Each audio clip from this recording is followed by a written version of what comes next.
This is a big step in IP licensing in the world of generative AI. Yeah, there's been a lot of anxiety about how AI will affect the entertainment industry, and Disney's support, its investment in OpenAI is a huge development. I mean, this is something that we didn't really expect. There's been a lot of tension and controversy with AI in film. Dave Lee of Bloomberg Opinion, I get what OpenAI gets out of this, a library of creature characters, 200 of them. What does Disney actually get out of it?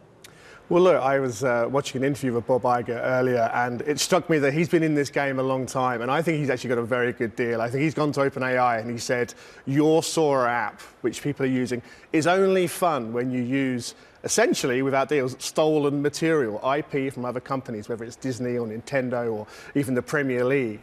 And I think Bob Iger says, right, you need this. You need consumer attention. We know there's a lot of pressure from Google on OpenAI. And so what Disney gets is it gets a slice of this big, exciting AI company. They get that $1 billion investment with the chance to do more. They have a deal that is only exclusive for a year. So if we find that consumers are really into making these short videos, which I'm not too sure they will be long term, then he can shop it elsewhere and make more deals like it.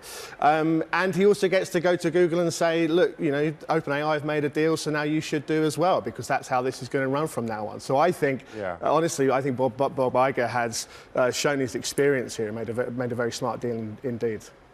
Hannah, the company's also disclosed that basically Disney becomes a major customer of OpenAI. What other technology work are they going to do together?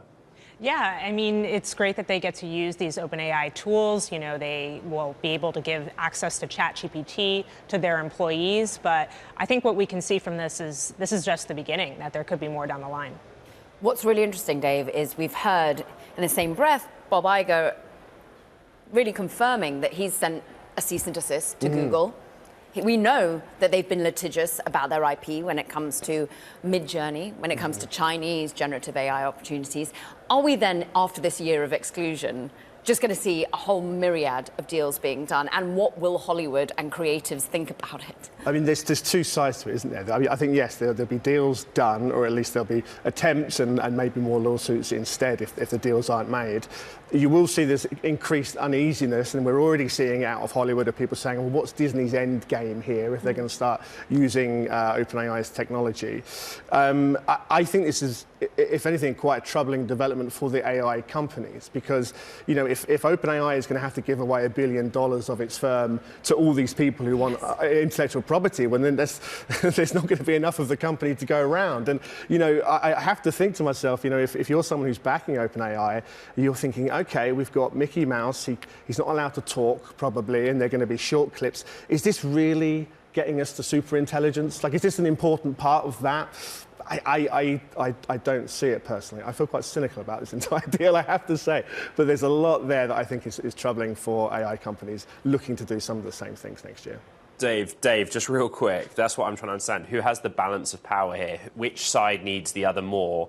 The studios in Hollywood or the AI labs? Do you know what? I think the question is, for the studios in Hollywood, they can live without working with these AI companies, so they might as well just get as good a deal as they can get, and if they're not happy with it, they can walk away. And that's perhaps why Google was in a stronger position. It'll be interesting to see how the talks now have to carry on with Google and Disney, because OpenAI realized that they don't have any other business with Disney, so there's no incentive for Disney to sort of bend more to their will. I think in Google's case, Disney just signed a new multi-year deal with YouTube TV, for example, so there's a much more sort of close meshing there between those companies. I wouldn't be surprised if some agreement came out of around Sora and Google quite soon. But yeah, I think that's where we're going to see these sort of interesting power plays. But if you're an owner of intellectual property, really good stuff, particularly like I say, like Nintendo or football companies, I think you're in a very, very strong position. It really is notable, though, I think, that some of these large language model developers would say, and chatbot owners are saying, we are amazed at how much people are using them for image generation. Even if it doesn't lead us to super intelligence, it's an addictive element to the use and maybe outperforms, therefore, and who wants to be using it and keeping 800 million people wanting to use it every single week. But Hannah, when the power play comes back to the worker, you reported long and hard about the strikes that happened in Hollywood. What do you think the narrative is Bob Iger needs to give to his workforce? Yeah, he needs to give reassurance. I mean, people are worried about their jobs. Hollywood has been through a lot lately, from the wildfires to layoffs at major entertainment companies. So I think there is a lot of concern here about replacement. If you're going to be able to use AI tools to animate, why do you need humans behind it?